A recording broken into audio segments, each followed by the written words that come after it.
Hey, good evening, y'all. To my wife, to my family, I'm gonna tell y'all uh, about this persuasive speech that I'm about to give. So let's get started.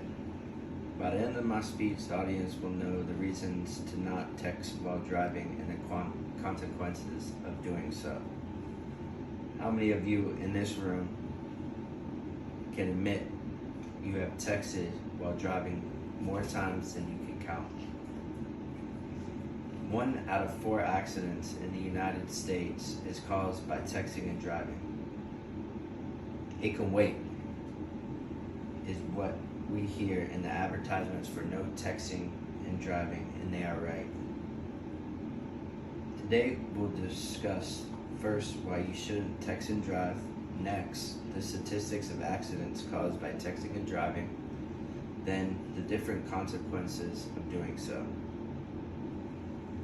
I, and along with everybody in this room, most likely, have a bad habit of texting and driving. I always think it'll just take a second to send a message. There's a lot that could happen in that split second of not watching the road. Why you should not text and drive. You should always be alert and watching the road. Driving is something that requires your full attention.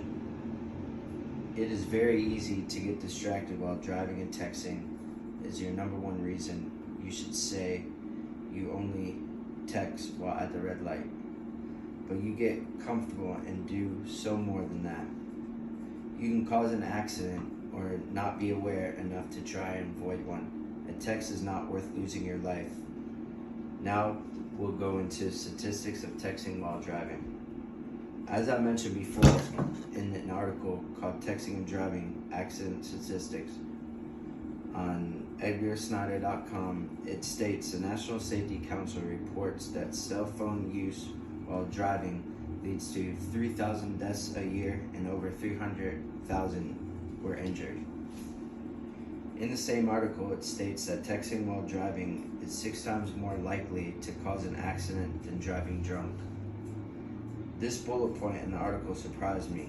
I do not think the distraction of being on our phones would be more deadly than driving under the influence. Ages 35 to 44 have the most fatal crashes at 474, then 75 years older and plus have the least fatal crashes at 156.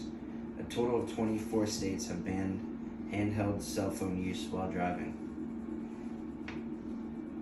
Last but not least, the consequences of texting while driving. The most obvious consequence would be death.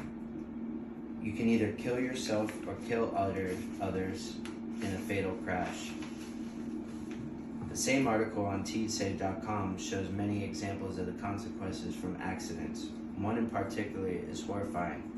A pickup truck driver named Jack Dinley Young was behind the wheel of his truck and was texting while driving, which caused him to cross over to the center lane several times.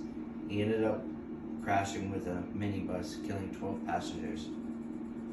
Another harsh consequence is time in prison. 10 plus years or worse can be one of the many sentences given. You also ruin the lives of the family and friends of your own and the ones of the people you killed. In conclusion, we're going to summarize the main points that I went over. First, we discussed the reasons to not text while driving. Next, we talked about the statistics. And finally, we discussed the consequences of texting while driving. Remember, that text can always wait. Your life and the other lives matter more. Thank you, and have a good night.